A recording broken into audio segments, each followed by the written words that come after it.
శ్రీ గురు చరిత్ర అధ్యాయం 38 సోమవారం పారాయణం. ఓం శ్రీ గణేశాయ నమః. ఓం శ్రీ సరస్వతీ నమః. ఓం శ్రీ గురుభ్యో నమః. ప్రస్తావన: జ్ఞానము కర్మ భక్తి వేరుగావని, వాటి సమ్మేళనమే పరమార్థానికి మార్గమని ఈ 38, 39, 40 అధ్యాయాలు తెలుపుతాయి. దేవతలు తమనుపాసించిన వారి అభిష్టాలు నెరవేరుస్తారే గాని భస్మాసురునికిలాగా వారిని సంస్కరించరు. సద్గురువు భక్తులకు శ్రేయస్కరమైనది మాత్రమే ప్రసాదిస్తూ తమ లీల చేత వారిని మోక్షార్హులను చేస్తాడు. సద్గురు భక్తి వల్లనే జ్ఞాన భక్తి కర్మలు సిద్ధిస్తాయి. శ్రీగురుని వంటి సద్గురువు ఆజ్ఞాపించినప్పుడే వ్రతాదులు సార్థకమవుతాయని ఒక పేద శిష్యుడు, ఒక గొడ్రాలు, ఒక కుష్ఠిరోగి యొక్క అనుభవాలు తెలుపుతాయి. ఆ యత్నాలే వారాజ్ఞాపించకముందు నిష్ఫలమవడం గమనార్హం. సద్గురు అనుగ్రహం వల్లనే సావిత్రి మరణించిన భర్తను తిరిగి బ్రతికించుకున్నది గాని వ్రతాల వలన కాదు. కథా ప్రారంభం. నామధారకుడు: స్వామి, శ్రీగురుడు ఉపదేశించిన కర్మానుష్ఠాన రహస్యం మీ నుండి విని ధన్యుడనయ్యాను.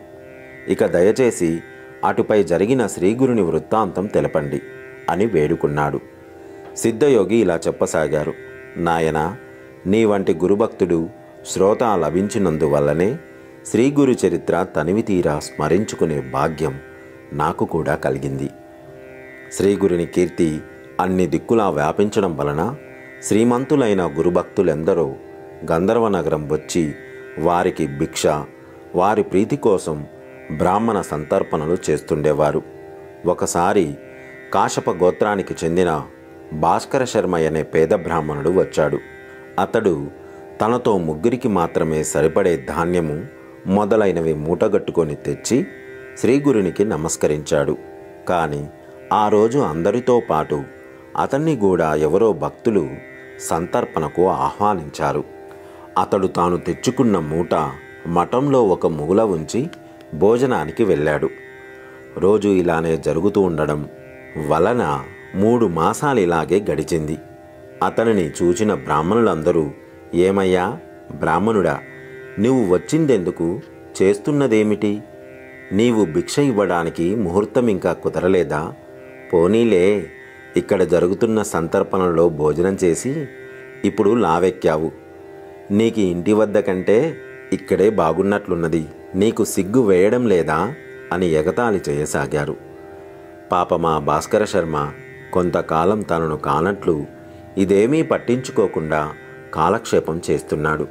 అతనిపై ఇట్టి విమర్శలు, నిష్ఠూరాలు పెరిగిపోయి ఒకనాడు ఆ విషయం శ్రీగురునికి తెలిసింది. ఆయన అది సహించలేక అతనిని పిలిచి, నాయనా, నీవు రేపు ఇక్కడనే స్వయంగా వంట చేసి మాకు భిక్ష సమర్పించు అని ఆదేశించారు. అతడు అంగీకరించి మరుసటి రోజు తెల్లవారుజామునే నిద్రలేచి నెయ్యి, పెరుగు సమకూర్చుకొని స్నానానుష్ఠానాలు పూర్తి చేసుకొని తాను తెచ్చిన ధాన్యంతో వంట చేస్తున్నాడు. ఆ సమయంలో వేరొక భక్తుడొచ్చి తానా రోజు శ్రీగురునికి భిక్ష చేయడానికి అన్నము మొదలైన పదార్థాలన్నీ సిద్ధం చేసుకొని ఆహ్వానించడానికి స్వామి వద్దకు వచ్చాడు. కానీ శ్రీగురుడు తామా రోజున భాస్కర శర్మ ఇచ్చే భిక్ష తీసుకుంటామని, అతడు మరుసటి రోజు భిక్ష చేయవచ్చునని చెప్పారు. అతడు నిరుత్సాహపడి, అయ్యో, ఇప్పుడు ఈ దరిద్రుడు వండిన దాంట్లో ఒక్కొక్కరికి ఒక్కొక్క మెతుకైనా వస్తుందా? ఈరోజు ఎవరి కొంపలకు వాళ్ళే వెళ్ళి భోంచేయవలసిందే అనుకుంటూ వెనకకు మరలాడు. శ్రీగురుడు ఆ మాటలు విని అతనికి, అక్కడున్న వారందరికీ ఇలా చెప్పారు: నాయనలారా, ఈరోజు మీరెవరు భోజనానికి ఎక్కడికి వెళ్ళవద్దు. మీరందరూ భార్యాబిడ్డలతోనూ స్నేహితులతోనూ కలిసి ఈ మఠంలోనే భోజనం చెయ్యాలి. కనుక అందరూ స్నానాలు చేసిరండి అని చెప్పారు. అందరూ ముఖాముఖాలు చూసుకొని నవ్వుకుంటూ, ఈ దరిద్రుడు తెచ్చుకున్నది సోలడు బియ్యమే కదా, ఎవరికి తెలియదు, మఠంలో ఇందరికీ భోజనం పెట్టడానికి అదేమి సరిపోతుంది అనుకుంటూ స్నానానికి వెళ్ళారు. ఇంతలో శ్రీగురుడు భాస్కర శర్మతో, నాయనా, కొద్దిసేపట్లో అందరూ వస్తారు, త్వరగా సిద్ధం చెయ్యి అని చెప్పారు. అతడు వెంటనే మరో పొయ్యి కూడా వెలిగించి మిగిలిన వంటకాలు సిద్ధం చేసి అంతా సిద్ధమైందని స్వామికి విన్నవించాడు. అప్పుడు స్వామి నది ఒడ్డునున్న ఇతర బ్రాహ్మణులందరినీ ఆహ్వానించమని భాస్కర శర్మను ఆదేశించారు. అతడు అలాగే వెళ్ళి చెప్పగానే వాళ్ళు పక్కపక్క నవ్వి, ఏమయ్యా, నీవు పెట్టినట్లే మేము తిన్నట్లే. ఈ రోజున మా ఇళ్లలో ఉన్నదేదో మేము భోంచేస్తాము, కానీ నీవు కనీసం శ్రీగురునికైనా కడుపు నిండా పెట్టగలిగితే అంతే చాలు, పో అన్నారు. భాస్కర శర్మ తిరిగి వచ్చి వారందరూ తనను ఎగతాళి చేసి భోజనానికి రామన్నారని చెప్పాడు. శ్రీగురుడు, నాయనా, మాకు బ్రాహ్మణులతో కలిసి భోజనం చేయడమే సమ్మతము గాని మేమొక్కరమే భిక్ష చేయము అన్నారు. స్వామి నోటి మాట తప్పక జరిగి తీరుతుందన్న దృఢ విశ్వాసం కల భాస్కర శర్మ అది నిరూపించుకోదలచి దీనంగా, స్వామి, నేనేం చేసేది?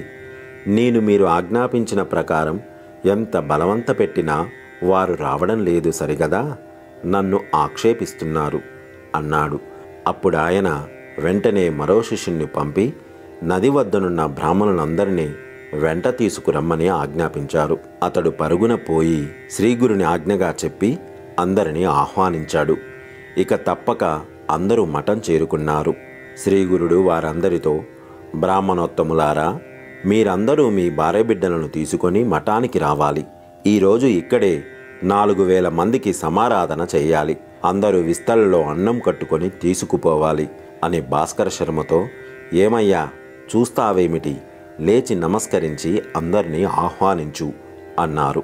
అతడు వెంటనే లేచి నమస్కరించి వారందరూ సకుటుంబ బంధుమిత్రులతో కలిసి తాను చేయనున్న సమారాధనకు విచ్చేసి తనను కృతార్థులను చెయ్యమని వేడుకున్నాడు. వారిలో కొందరి బ్రాహ్మణులు నవ్వి, ఓరి వెర్రి బ్రాహ్మణుడా, సిగ్గు లేకుండా తగదనుకొని నీవు పిలిస్తే వచ్చామటయ్యా, నీవు చేసినది ఒక్కొక్కరికి ఒక్కొక్క మెతుకైనా సరిపోతుందా అన్నారు.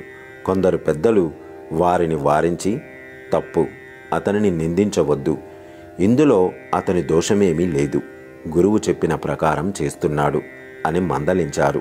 భాస్కరుడు శ్రీగురు పాదాలను పూజించి ఆయనకు హారతిచ్చి విస్తళ్ళు వేశాడు. శ్రీగురుని ఆజ్ఞ కోరాడు. అంతటా శ్రీగురుడు అతనికొక వస్త్రమిచ్చి దానిని వంటకాలపై కప్పమని ఆదేశించారు. అతడలా చేయగానే శ్రీగురుడు తమ కమండలంలోని నీరు అభిమంత్రించి ఆ వస్త్రంపై చల్లి వస్త్రం తీయకుండా వడ్డన చేయమని ఆదేశించాడు. వెంటనే భాస్కర శర్మ మరికొంతమంది ఆ వస్త్రం క్రింద నుండి పళ్ళాలతో వంటకాలు తీసుకొని తిరిగి వడ్డిస్తున్నారు. నెయ్యి కూడా ధారాలుగా వడ్డిస్తూనే ఉన్నారు. అది చూచి భక్తులందరూ ఆశ్చర్యచకితులయ్యారు. అప్పుడు మొదట శ్రీగురుడు, తర్వాత మిగిలిన వారు ఆపోసనం తీసుకొని భోజనం చేయడం మొదలుపెట్టారు. భాస్కర శర్మ ఒక్కొక్కరి వద్దకు వెళ్ళి నెమ్మదిగా కూర్చొని కావలసినవి అడిగి వేయించుకొని తృప్తిగా భోజనం చేయమని చెప్పాడు. భోజనాలయ్యాక అందరికీ తాంబూలాలిచ్చి స్త్రీలకు, పిల్లలకు, అన్ని వర్ణాల వారికి బంతులుగా కూర్చోబెట్టి వడ్డన చేశారు. చివరికి ఊరిలో విచారించి భోజనం చేయని వారెవరూ లేరని నిర్ధారణ చేసుకున్నాక శ్రీగురుని ఆజ్ఞ తీసుకొని భాస్కరుడు గురుప్రసాదం స్వీకరించాడు. అప్పుడతడు వెళ్ళి చూసి అతడు వండిన వంటకమంతా అలానే ఉండదని స్వామికి మనవి చేశాడు. దానిని జలాచరాలకు వేయమని స్వామి ఆదేశించగా అతడు అలానే చేశాడు. కొద్దిపాటి అన్నంతోనే వేలాది మందికి గొప్పగా సమారాధన జరగడం వలన గురుమహిమ అందరికీ తెలిసింది. శ్రీగురుడు సాక్షాత్తు అన్నపూర్ణేశ్వరుడని, వారి అనుగ్రహానికి పాత్రులైన వారికి ఎట్టి కొరత ఉండదని అందరూ కీర్తించారు. అప్పుడు శ్రీగురుడు భాస్కర శర్మను ఆశీర్వదించి ఇంటికి పంపివేశారు. శ్రీగురుని కీర్తి మరొక్కసారి అన్ని దిక్కులా మారుమ్రోగింది. ఓం శ్రీ దత్తాయ గురువే నమః. శ్రీ శ్రీపాద శ్రీవల్లభాయ నమః. శ్రీ నృసింహ సరస్వతీ నమః. సోమవారం పారాయణ సమాప్తము.